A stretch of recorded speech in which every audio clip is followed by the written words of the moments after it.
Would you all please rise for the Pledge of Allegiance? I pledge allegiance to the flag of the United States of America and to the republic for which it stands, one nation under God, indivisible, with liberty and justice for all.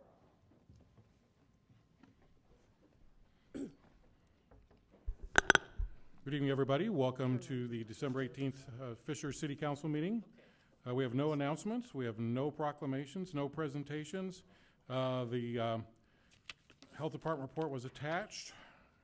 Moving on to consent, do I have a motion to approve the consent agenda? moved. Do I have a second? Motion by Pete, second by Todd. All those in favor, please say aye. Aye. Opposed, nay. Moving on to item 8, R121823B. For the record, Ms. Bradford, City Controller. The item before you is simply a procedural step related to the one-year GO bonds. If you recall, back in October and November, we had the documents related to the issuance of those one-year GO bonds. And so this allows us to go and spend those bond proceeds. Okay, and this does require a public hearing? Any questions for Lisa at this point? If not, I'll open up for a public hearing. Anybody wishing to come forward, please state your name and address for the record. Seeing that there's none, I will close the public hearing. Do I have a motion to approve? So moved. I have a motion by Pete. Do I have a second? Second. Second by Selena. All those in favor, please say aye. Aye. Opposed, nay. Moving on to item 9, R121823C. Resolution approving a First Amendment to a project agreement. Thank you. For the record, Megan Baumgartner, the Director of Community and Economic Development for the City of Fishers. I have a couple of items for you. The items 9, 10, and 11 are all extensions of closing dates.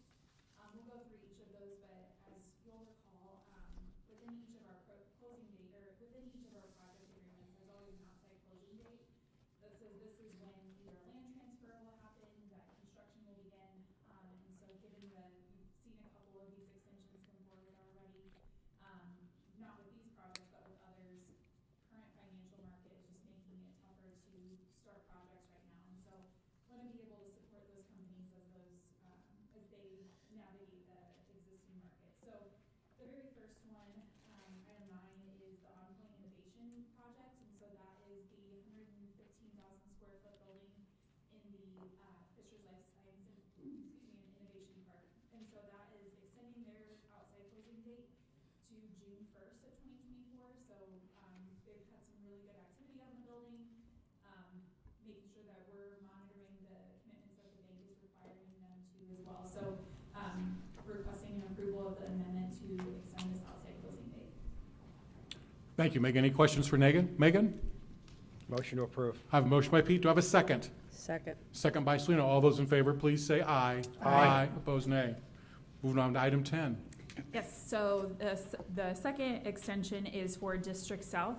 This would be the First Amendment for that project. Just to refresh everyone, this is the project on the south side of South Street. Rebar Development is doing that project. They've done all of the demo, and as they're looking at financing, they've filed all of their permits with the city, just need a few extra months to be able to get that across the finish line. So no delays expected on that project. In terms of construction deadlines, they have commitments that they have to meet for bringing in particular, the Annex Group. So requesting this one be extended until March 31st of 2024. Thank you, Megan. Any questions for Megan on this item? Motion to approve. I have a motion by Pete. Do I have a second? Second by Todd. All those in favor, please say aye. Aye. Opposed, nay. Item 11. This one is for City Walk or the Village Project, and apologies earlier to council members of realizing that I had failed to upload the correct document. So this is for the project on Lantern Road. This is the development with Rakaz Builders, so they're building the condos and townhomes along Lantern Road and the Nickel Plate Trail. So the closing date for this one, again, was set for the end of this year, requesting that we extend that to June 31st, or June 30th of 2024 as part of, I don't think there is a June 31st, so that, June 30th of 2024 for this project. Thank Happy you. to Any answer questions for Megan questions. on this item? Motion to approve. I do have a motion by Pete. Do I have a second? Second. Second by Selena. All those in favor, please say aye. Aye. Opposed, nay. Move on to item 12, resolution approving a project agreement for Thermo Fishers. Yeah, so Thermo Fisher, they announced earlier this year and did a grand opening at their location at the now Round Room building, so the old Roche building off of 69. They have built a new kidney diagnostics and transplant lab, so this is where they bring in, when someone has a kidney transplant, there's a lot of ongoing testing that's required to make sure that the organ is thriving and doing what it's supposed to do. And so this diagnostics lab now allows them to do that and do a lot of R&D within that. So with this commitment, we've asked for approval on a 15-year personal property tax abatement. And with that, we'll get 25 new jobs to the city of Fishers. Average salary, conservatively, they're showing is $65,000 a year. And again, this would be 100% over the 15-year super abatement schedule for this one. So happy to answer any questions on this project. Have any questions for Megan on this one? Motion to approve. There's a motion by Pete. Do I have a second? Second by Todd. All those in favor, please say aye. Aye. Opposed, nay. Moving on to item 13. So as part of the abatement, this building already has the confirmatory designation allowing for an abatement to take place there. So this is an item to approve the statement of benefits that they then file with the Hamilton County Assessor's Office for them to be able to receive the tax benefit each year for this. So happy to answer any questions on this one, but again, just reflects the same information that is included in the EDA. Motion to approve. I have a motion by Pete. Do I have a second? Second. Second by Selena. All those in favor, please say aye. Aye. Opposed, nay. Thank you. Thank you, Megan. Moving on to planning and zoning. Item 14, 112023A.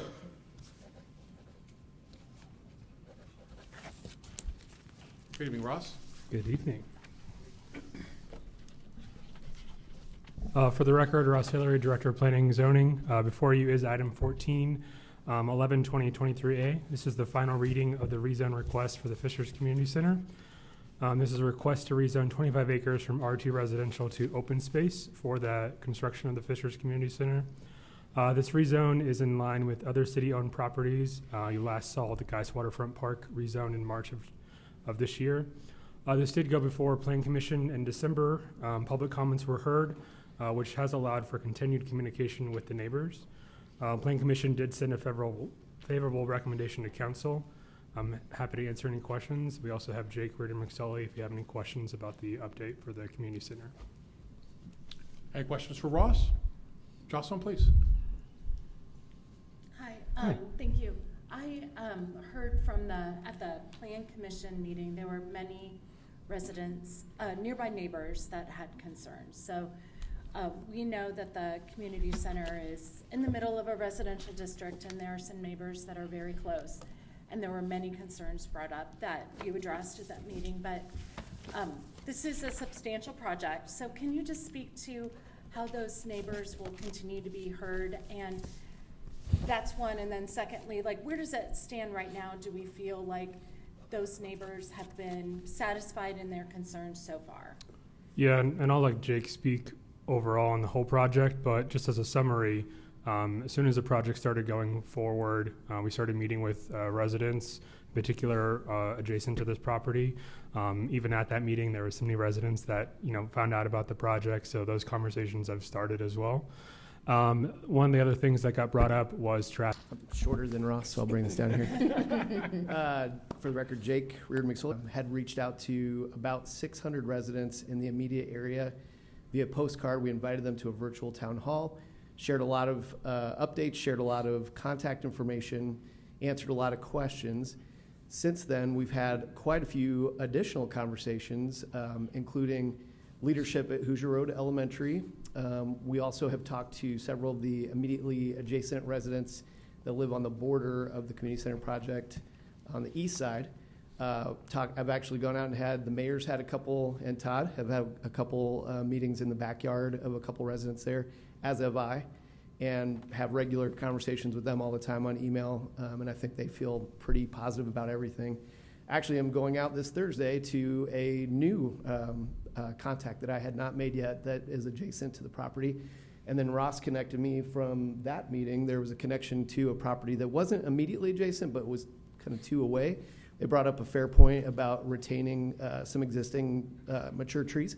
And I just wanted to confirm that with our team that we were going to do that, and we are. So that's going to stay intact there, and that was their request. So moving forward, we do really want to build out, and this has been the plan for the event center, and we think it's worked really well, a proactive email update that really kind of getting into a fairly regular cadence as soon as we start moving dirt, and kind of on an almost weekly basis talking to anyone that would be in that immediate neighborhood area and be interested in getting information, just kind of let them know what to expect and answer any questions. Thank you. I appreciate that. The community center is a transformative idea in the middle of a neighborhood area. And I think I'm hearing you say that neighbors have been informed, they've been heard. Right now, do you feel like they're satisfied with how the process is going and will continue to move? I don't want to speak for anyone, but I will say I think the conversations that we've had have been productive and helpful.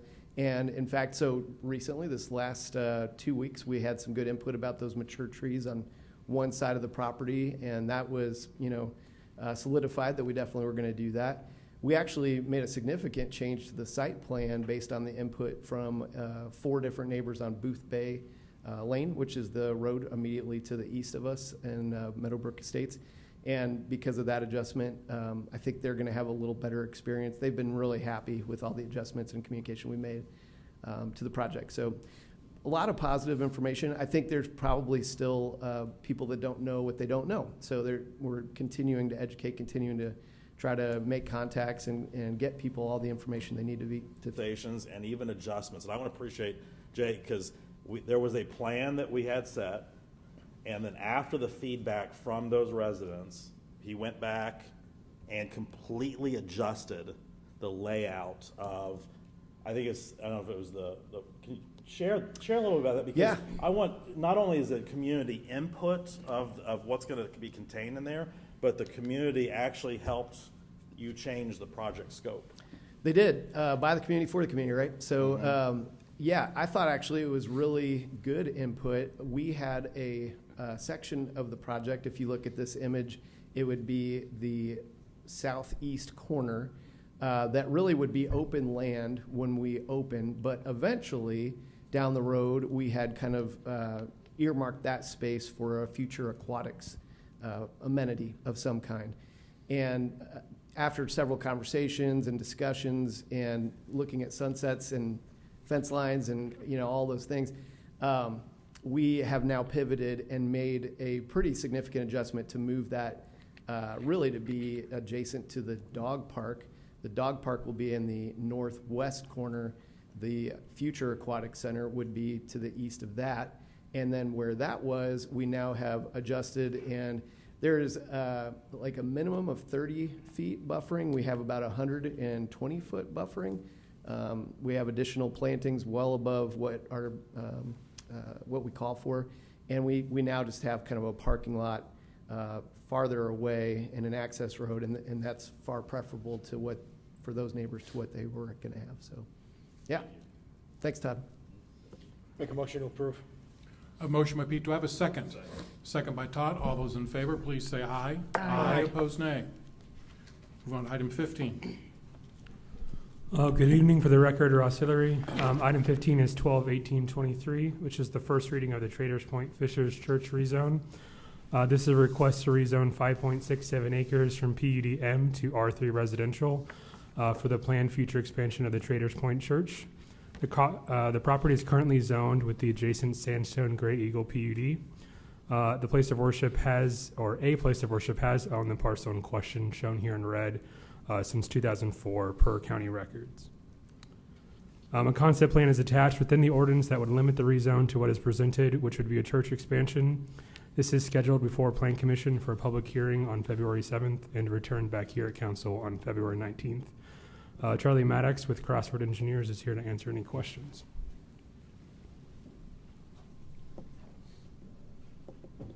Any questions? Have first reading. We've had first reading.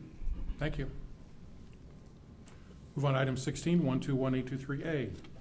121823A is the consideration of a text amendment to the UDO to remove section 4.2.1, which includes the commercial use limit overlay. The commercial use limit overlay was added to the UDO in 2017, which limited the use to a grocery store on 3 parcels.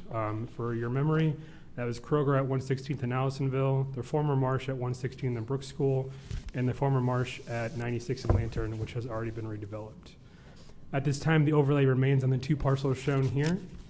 In 2021, we added additional provisions to the UDO for any buildings 25,000 square foot or more across the city are required to seek council approval through a change of use permit. Staff sees that this overlay district is a duplication of those efforts.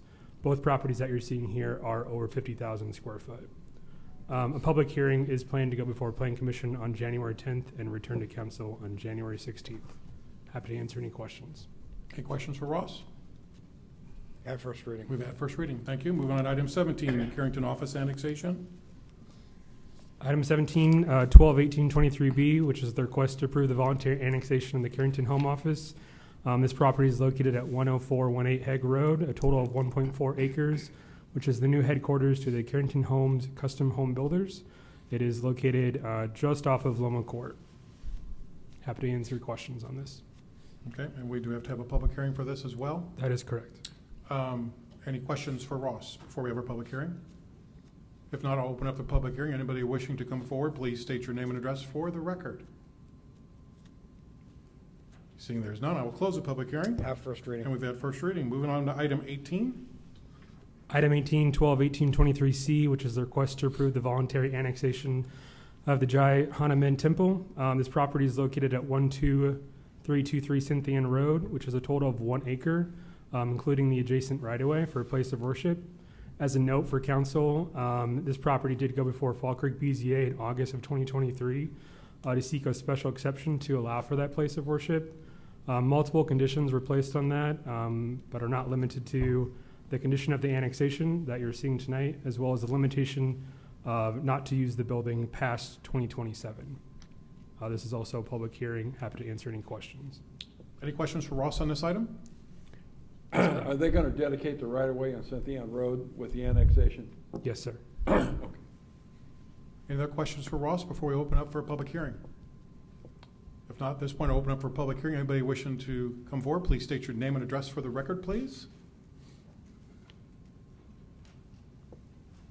If not, I will close the public hearing, Have first reading. and we've had first reading. Any other unfinished or new business? If not, I'll move on to community comment. Anybody wishing to come forward to talk with us this evening, you get 3 minutes. You need to state your name and address for the record.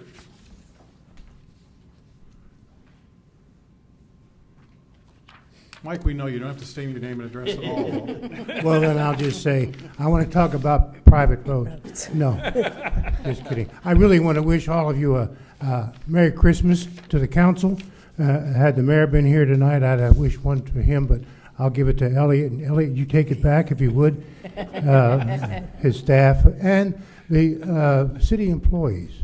They're the ones, that's where the rubber meets the road. I've been in this town a long time, city a long time. And the city employees are the ones that really make Fishers what it is. Fire, police, all the rest of them. Merry Christmas. Thanks, Merry Mike. Christmas, Mike. Happy holidays to you. Anybody else wishing to come forward, please state your name and address for the record.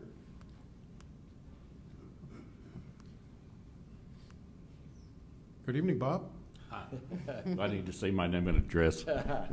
You should, I'm- yes, for I'm the Robert record, please. I Evans. know where you live, but you should. You do. What, 10707 Burning Ridge Lane. I'm the president of the Quaker Ridge Homeowners Association. I'd like to talk for just a minute about a project that is not a City of Fishers project. It's a Hamilton County Highways project within the City of Fishers.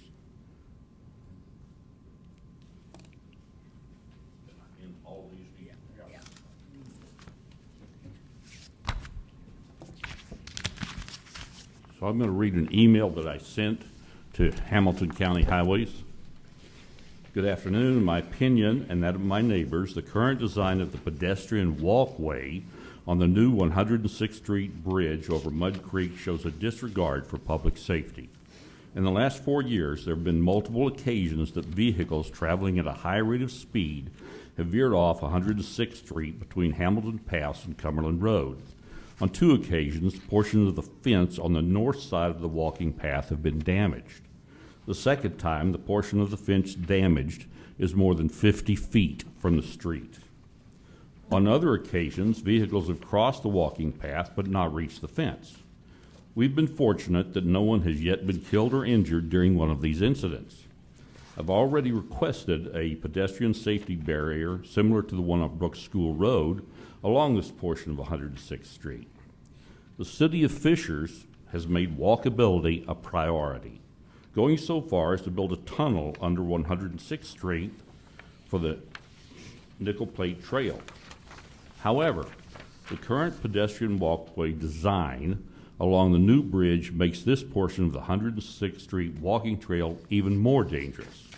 A mother pushing a stroller west on the bridge would never see the vehicle jump the small curb proposed as the only barrier between the street and her.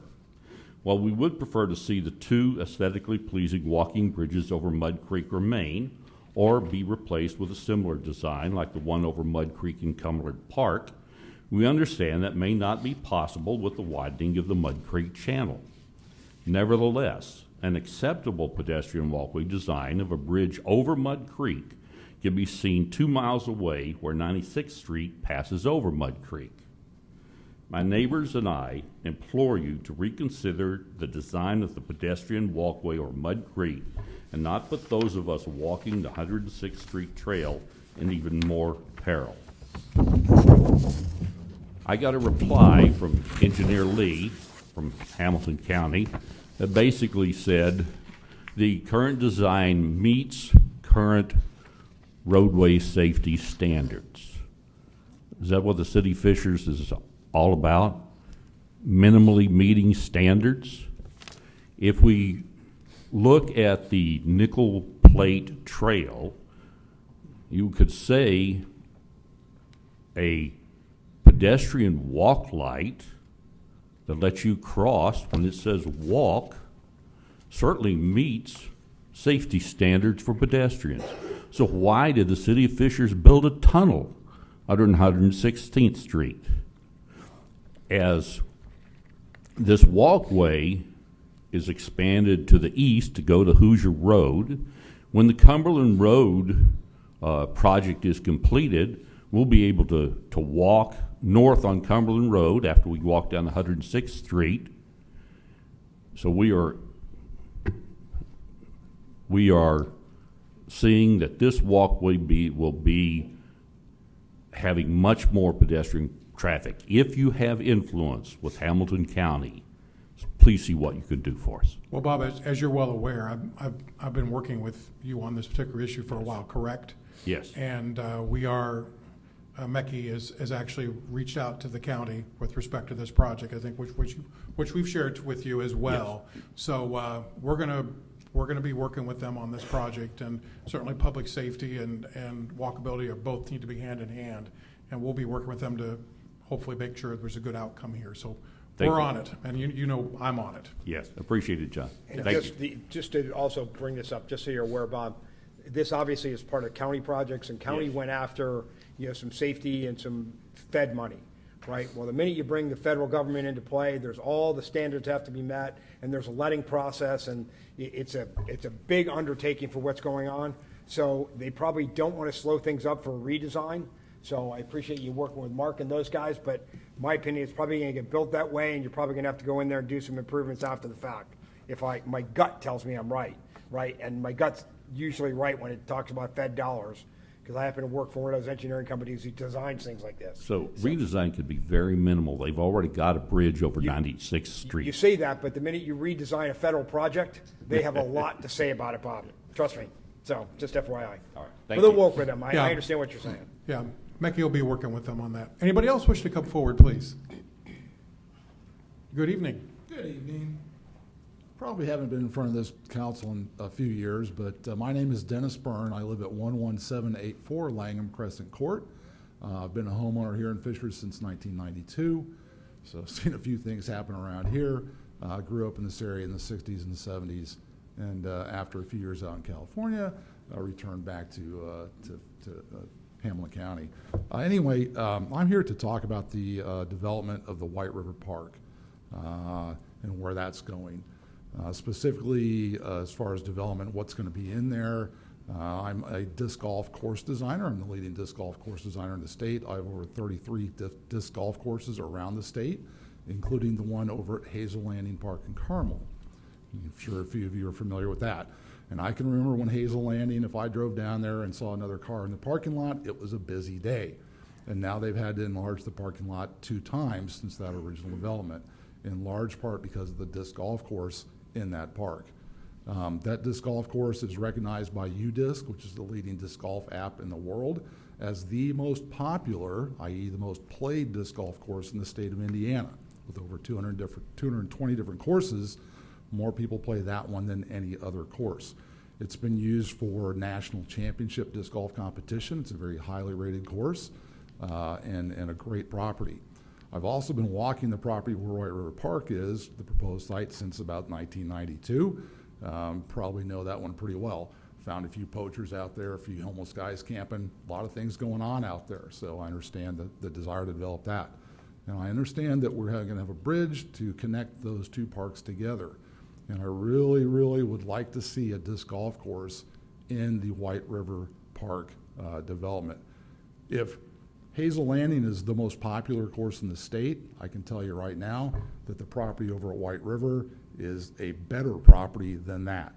So we could have the number 1 and the number 2 disc golf courses in the state right across the river from each other, and that's a great thing not only for our community, but for sports tourism and more national and large tournaments.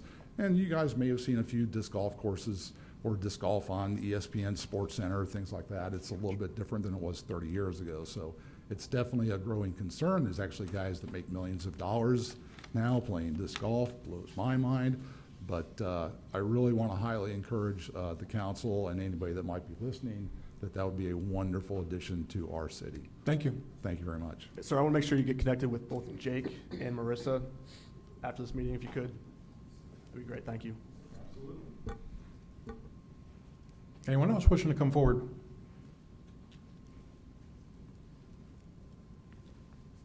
Yes, thank you.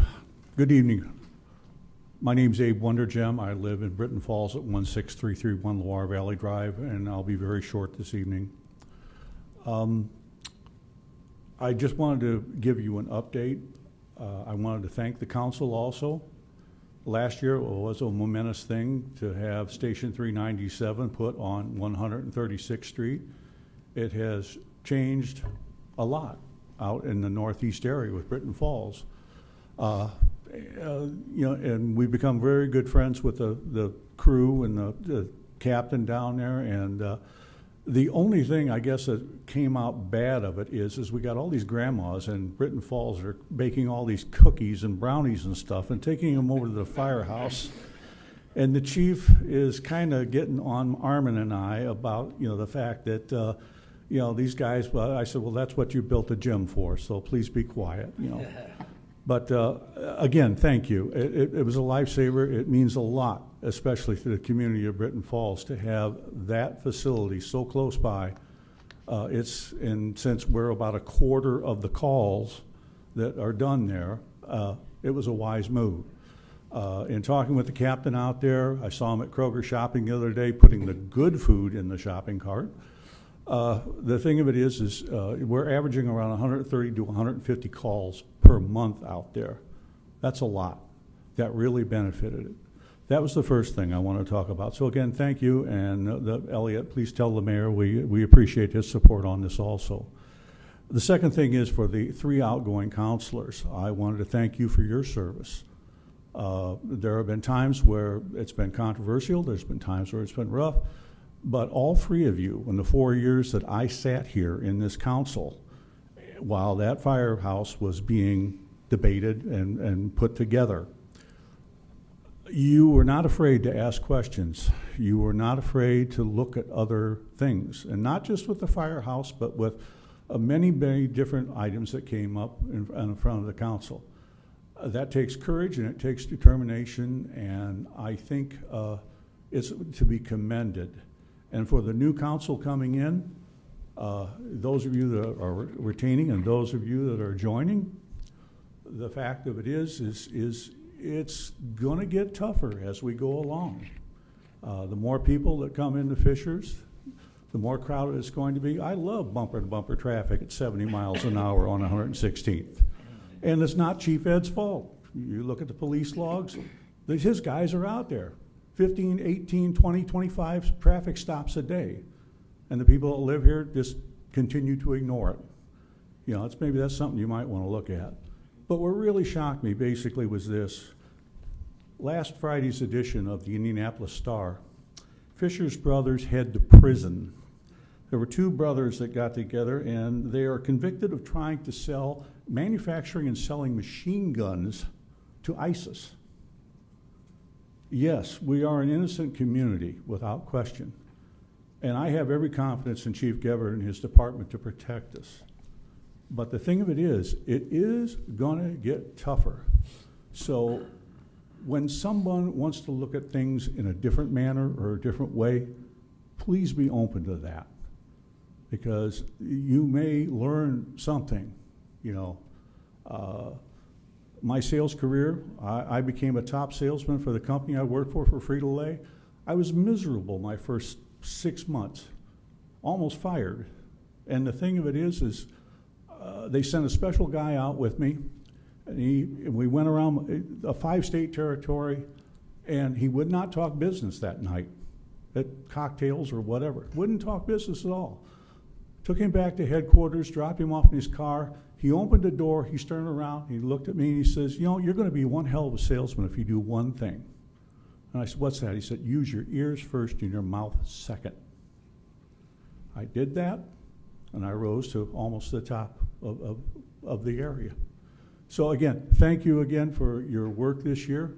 And the new counselors coming in and the old counselors, it's going to get tougher. Thank you. Thank you, Abe. Anybody else wishing to come forward?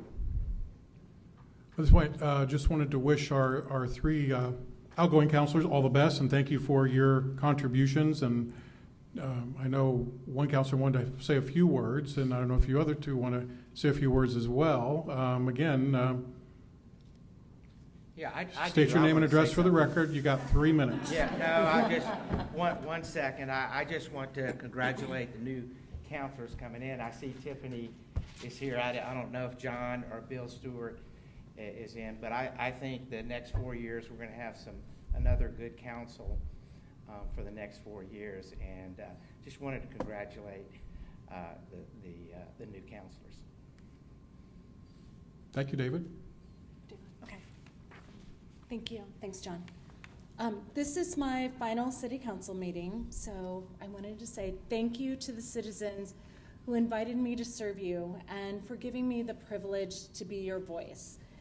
Thank you for trusting me with your concerns and sharing with me why you love our community. It is clear that residents care about Fishers and want it to be the best it can be. Thank you to our great city staff. Thank you, City Council and Mayor Fadness. City Council and Mayor Fadness, please never be afraid of challenging voices. Never be afraid of my voice when I use my voice. Never be afraid of citizens when they use their voice. Never be afraid of citizens when they challenge or have questions or critique or scrutinize your big ideas. Mayor Fadness, you're not here, but I just want to say if your big ideas are good for the community, they can withstand any scrutiny that you might fear. And I am sure if you listened, those big ideas would even improve and get better. Thank you, I went off script. John, those weren't the comments that you pre-approved for me to say Thank today, you. but I wanted to say them, and thank you for hearing me. Thanks, everyone. Happy holidays. Thank you. Crystal. Yes, thank you. I just want to thank everyone for allowing me to serve you. It's been an honor and a great privilege. Congratulations to the incoming counselors. And I just feel so honored and privileged to have been a part of so many positive changes here in the city of Fishers. And thank you to the city staff for meeting with me on all of the things, the really, really important things within the city. And since it is the holiday season, I just want to say happy holidays and encourage everyone to continue to spread love, cheer, peace. And I hope everyone has a safe holiday season with your families, your friends. And I look forward to continuing to be your neighbor and see you all around at Kroger or future city council meetings or wherever you may encounter me. And don't be afraid to say hello and just say, hey, Crystal. I will do the same. Thank you. Thank you. Well, just really quickly, John, on behalf of Mayor Faddis and the entire city staff, Crystal, Jocelyn, and David, thank you guys for your service and dedication to our community. It's truly appreciated.